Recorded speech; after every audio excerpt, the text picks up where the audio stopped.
Hi everyone, this is Nick from SCSUTV, and I'm here with two cast members from the off-Broadway production of Black Angels Over Tuskegee, and they're here at Southern performing tonight. So guys, take a second to introduce yourselves.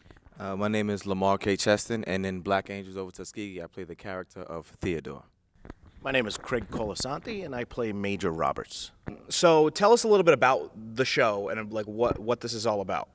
Well, the show is, in a nutshell, it's about 6 men from different parts of the country who, and they say it in the show, who came together to make a difference, still people. This is about the Tuskegee Airmen, World War II, back in the 1940s, right? So they're dealing with racism and all of these things, and they're fighting for a country who didn't even see them as equal to anybody else, but they're putting their lives on the line.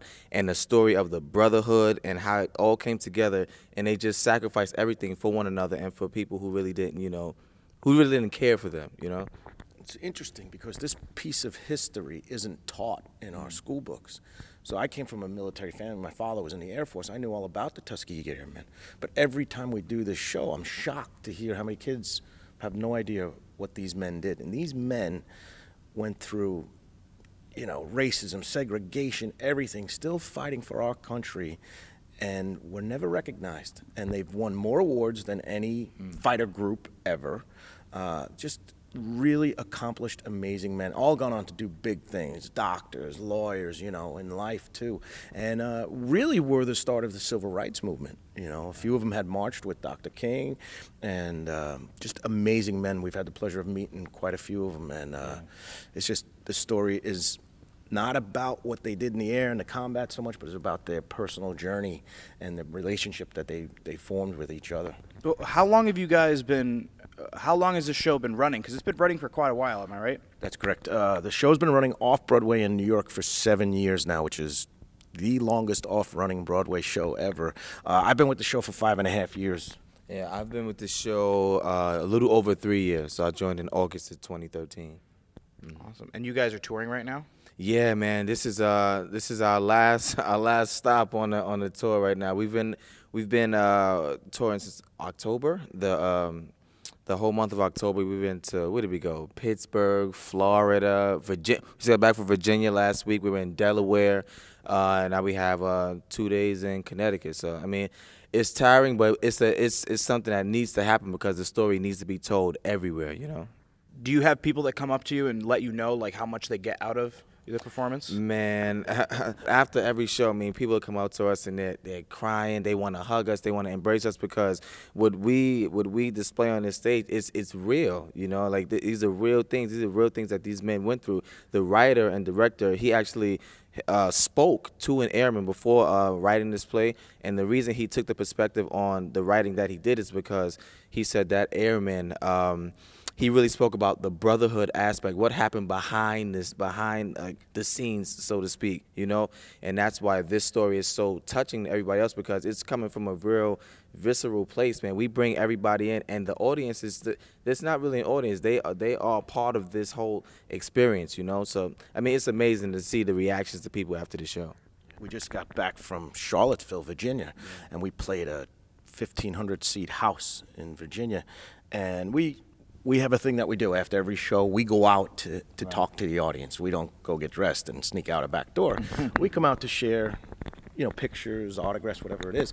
And every place I've been to, and Lamar can attest to this, and we've been all over the country and outside the country, St. Thomas, Bermuda. Every place we go to, people come out and say, I have never seen a show like this before in my life, ever. And the place we just performed in Charlottesville, the Paramount, it's probably a 1,500 seat house, and they bring in all Broadway productions, everything. And people were just blown away. They're like, we have never had a show like this here. And that's why we keep doing it. And we do it for the kids. Like today, we did it for all the students around here. 1,300 kids we hit today. Yeah, and it's just important. It's important for every child in America to see this play, and every person to see this play. But the kids, they're not getting this history lesson. And like the director always says, it's not just African-American history. This is American history. This is world history, what these gentlemen did. So, yeah, it's an important message. It's a history lesson. You're going to laugh. You're going to cry. You're going to go on a nice roller coaster ride with us. And do you think it resonates especially today with everything going on in the news and like people are people are upset, people are angry, people are divided right now. Do you think that it has an effect on us now? The greatness that these men displayed back then is still, I mean, it's still in all of us today, you know. I mean, the whole Black Lives Matter movement, the All Lives Matter, all of that stuff. I mean, at the end of the day, we are humans, man. You know, we cry, we bleed, we laugh. Like, I mean, it's 8 of us. It's 8 of us in this cast, and what the people see on stage, it all is developed behind the scenes. Like, we hang out, we eat together, we're family, we go to each other's houses for holidays and things like that. And we all come from different backgrounds, but at the end of the day, we come together for the great cause of telling this history, keeping it alive, and educating, inspiring, empowering, and enlightening everybody who comes and sits in these seats. That's really fantastic, guys. Yes, and sir. you mentioned earlier that when the writer-director was putting everything together, he sat down with one of the Tuskegee Airmen. So I know that there's not a lot of World War II veterans left with us in general. I mean, how many Tuskegee Airmen are left, and have any of them seen the show, and how's the reception been? Man, we've had airmen come to this show. We've went and performed at in Alabama, in Tuskegee, Alabama, for the airmen years ago, and then we even went back this year for the 75th anniversary.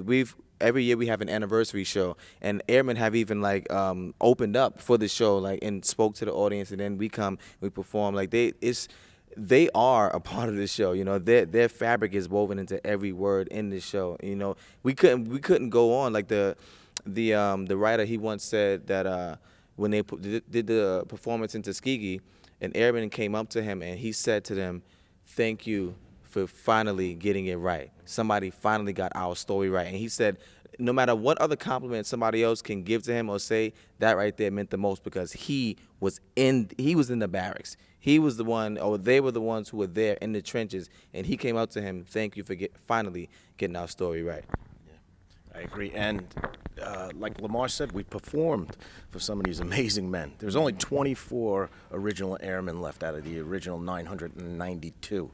And we've had the honor of having them in our audience. And we just did a 75th anniversary show down in Alabama for the Tuskegee Airmen, and 11 of the airmen, original airmen, were there. And to step off the stage and have these men thank us, right, for doing what they did in history. They thank us. I'm like, there's no reason to thank me. I thank you for what you did for our country and what has changed everything, you know. It's just an amazing feeling. It really is an amazing feeling. We performed for governors, mayors, you name it, but to perform for Tuskegee Airmen is just, there's nothing like it, you know. It's an amazing, amazing group of men and women. So we're going to wrap it up, but I'm very excited to see the show tonight. For anyone that's watching this, where can they get more info about seeing the show in New York or at any of your other locations where you're touring? All right, well, we have a website. You want to go over blackangelsovertuskegee.com. It puts up all our tours, all our dates, everything like that. We perform every Wednesday night right now in New York City at St. Luke's Theater, which is on 46th Street between 8th and 9th. Yeah, Google any of it, search it on a website, and, you know, we put flyers up all over the place, and we pretty much self-promote it. It's word of mouth. That's how we've been running so long, is word of mouth, because we haven't done any major. You'll see an article in the paper here and there. You'll see a Groupon discount here and there, but pretty much this show has run 7 years by word of mouth. Yeah. That's really awesome, guys. All right, so thank you very much. Thank you very much for coming. Thank you very much for doing the interview. Great to see you again. Great to see you guys again, too. Hope you see you again soon after tonight. Yes, sir. All right, I am Nick. See you guys later. Thanks, man.